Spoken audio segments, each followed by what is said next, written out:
జిల్లా అధ్యక్షులు మల్లారెడ్డి గారు, నేటి ముఖ్య అతిథి,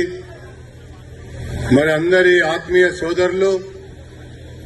ఎవరికి కష్టం వచ్చినా నష్టం వచ్చినా పిలిస్తే నాయకుడిగా అటు కళాశాల నుంచి ఎదిగి రాష్ట్ర భారతీయ జనతా పార్టీ అధ్యక్షుడిగా మరి పార్టీని ప్రగతి పదం వైపు పయనింపజేస్తున్నటువంటి పెద్దలు గౌరవనీయులు రామచంద్రరావు గారు, గౌరవ శాసన మండలి మాజీ సభ్యులు జనార్దన్ రెడ్డి గారు, మిత్రుడు సోదరుడు మాజీ శాసనసభ్యులు సుభాష్ రెడ్డి గారు, సోదరులు తాడూరి శ్రీనివాస్ గారు, రోహిన్ గారు, ఆర్కే గారు, ఈ యొక్క స్థానికంగా ఉన్నటువంటి డివిజన్ అధ్యక్షులు శాంతి కిరణ్ గారు, సంధ్యారెడ్డి గారు, రామ్ ప్రదీప్ గారు, అట్లాగే వేదిక మీద ఆశీనులైనటువంటి ముదిగొండ శ్రీనివాస్ గారు, ఏనుగు రాజిరెడ్డి గారు, యువకుడైనటువంటి వ్యక్తి, రాజకీయాల్లో చురుకుగా తిరుగుతున్నటువంటి వ్యక్తి, ధర్మ రక్షణ కొరకు ధర్మ పరిరక్షణ కొరకు ఒకవైపున రామచంద్రరావు గారి యొక్క నాయకత్వంలో ముందుకెళ్లాలని భారత ప్రధాని నరేంద్ర మోడీ గారు చేస్తున్నటువంటి వికసిత్ భారత్ లో భాగస్వామ్యం కావాలన్నటువంటి ఆలోచనతో చేరుతున్నటువంటి మిత్రుడు మరి బాబీ విభుశేఖరన్ గారికి, ఇక్కడ పాల్గొంటున్నటువంటి సోదర సోదరిమణులందరికీ కూడా వందనాలు అభివందనాలు తెలియజేసుకుంటున్నాం. ఇందాక మన మిత్రులు మాట్లాడారు, చాలా విషయాలు చెప్పారు. దాంట్లో ఒక విషయం ఆలోచించండి. రాష్ట్ర రాజకీయాలు, దేశ రాజకీయాలు రామచంద్రరావు గారు మాట్లాడతారు, కానీ ఒక విషయం మాత్రం ఆలోచించాలి. అంతకుముందు ఉన్నటువంటి బీఆర్ఎస్ ప్రభుత్వానికి మాత్రం ఈ రాష్ట్రంలో కేవలం మందు చూపుతో పనిచేసి ముందుకు పోవటం వల్లనే ఇంటికి బీరు వీధికి బారు అన్నట్టుగా ఆ ప్రభుత్వం పయనించినటువంటి విషయం మనందరూ కూడా చూశాం. ఎక్కడో కాదు, ఈ యొక్క ప్రాంగణంలోనే ఇక్కడే ఇదే యొక్క షాపులో ఒక వైన్ షాప్ ఉండేది. మురళి గారికి తెలుసు, మరి ఆనంద్ గారికి తెలుసు, శాంతి కిరణ్ గారికి తెలుసు, ఇక్కడ శ్రీనివాస్ గారికి తెలుసు, విష్ణు గారికి కూడా తెలుసు, ఇక్కడ కూర్చున్నటువంటి వాళ్ళందరికీ కూడా తెలుసు. ఆ యొక్క వైన్ షాపు మూసివేయాలని ఈ నేతాజీ నగర్ పౌరులు, మరి అట్లాగే ప్రథమపూరికి సంబంధించినటువంటి పౌరులు, ముందుకెళ్తే శంకు కాలనీకి సంబంధించినటువంటి పౌరులు, ఇంకా ఎన్క్లేవ్ కు సంబంధించినటువంటి పౌరులు, ఈ కందిగూడ దారిలో వెళ్లేటువంటి పౌరులు అందరూ కూడా దీర్ఘకాలికంగా పోరాటం చేసి ఆ వైన్ షాప్ ను బంద్ చేయాలని చెప్పని కోరారు. కానీ ఆ వైన్ షాప్ మాత్రం మూయటానికి ముందుకు రాలా.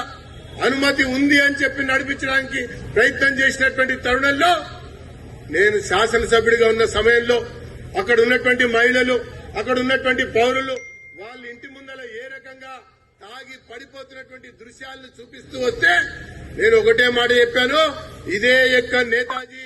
విగ్రహం యొక్క సాక్షిగా ఈ యొక్క వైన్ షాప్ ని 3 నెలల్లో మూయించేస్తామని చెప్పని ఒకే ఒక ధర్నాతో మూయించినటువంటి చరిత్ర భారతీయ జనతా పార్టీదని చెప్పని మనవి చేసుకుంటూ మహిళల యొక్క ప్రాణాల్ని, మానాలని, ఇక్కడ ఉన్నటువంటి పౌరుల యొక్క గౌరవాన్ని కాపాడిన చరిత్ర భారతీయ జనతా పార్టీదని చెప్పి నేను మీకు మనవి చేస్తున్నాను. అంతేకాదు, ఇక్కడి నుంచి ఇంకొక 100 అడుగులు ముందుకెళ్ళండి, రైట్ సైడ్ తిరగండి, ఆ చెరువుకి వెళ్లేటువంటి దారిలో నేతాజీ నగర్ పార్క్ ఉండేది. ఆ పార్కు రాజిరెడ్డి గారు చైర్మన్ గా ఉన్నప్పుడు, రామచంద్ర గారు చైర్మన్ గా ఉన్నప్పుడు, మరి రాజిరెడ్డి గారు ఎమ్మెల్యే అయిన తర్వాత, దేవేంద్ర గౌడ్ గారు ఎమ్మెల్యే అయిన తర్వాత ఆ పార్కు వివాదంలో ఉండేది. 20 సంవత్సరాలుగా ఆ పార్కు న్యాయస్థానంలో కొట్టుమిట్టాడుతూ అనేక మంది కబ్జాదారులు ఆ యొక్క పార్కుని కైవసం చేసుకోవాలని చెప్పని కాగితాలు పట్టుకుని తిరుగుతున్నటువంటి సమయంలో ఇక్కడ ఉన్నటువంటి ప్రజానికం నేను గెలిచిన తర్వాత మరి ఇక్కడ ఉన్నటువంటి మన సోదరులని నా దృష్టికి తీసుకొచ్చి ఆ యొక్క పార్కుని కాపాడాలి, ఆ యొక్క పార్కుని మాకు అప్పచెప్పాలి అని అంటే ఇప్పుడు కూడా మీరు వెళ్లి చూడండి శిలాఫలకం. ఆ యొక్క పార్కు సంబంధించిన విషయంలో నెక్స్ట్ కోర్టు హియరింగ్ ఎప్పుడుందో తెలుసుకుని ఆ కోర్టులో డీసీఎం మాట్లాడాలి, జెడ్సీఎం మాట్లాడాలి, టౌన్ ప్లానింగ్ వాళ్ళు ఏం మాట్లాడాలన్నటువంటి విషయాల్ని రాసిచ్చి ఆ ప్రకారంగా అక్కడ న్యాయస్థానంలో చెప్పిన తర్వాత ఆ యొక్క కోర్టు ఆ యొక్క పార్కు కాపాడబడింది. ఈ రోజు ఆ యొక్క పార్కు అభివృద్ధి చేయటం వల్ల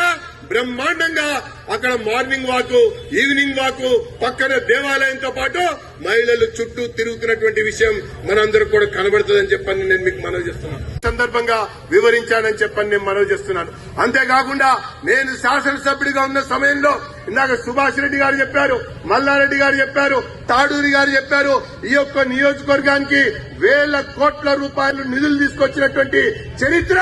కొరికే ఈ 3 కార్పొరేషన్ల ఏర్పాటు విషయంలో మీకు ముందు చూపు ఉంది గాని మందు చూపు ఉంది గాని ముందు చూపు లేదు, దూరదృష్టి అంతకంటే కూడా లేదని చెప్పని మాట్లాడినటువంటి వ్యక్తి మా రామచంద్రరావు గారు, మా కిషన్ రెడ్డి గారు, మా యొక్క బండి సంజయ్ గారు, మా ఈటల రాజేంద్ర గారు, మా యొక్క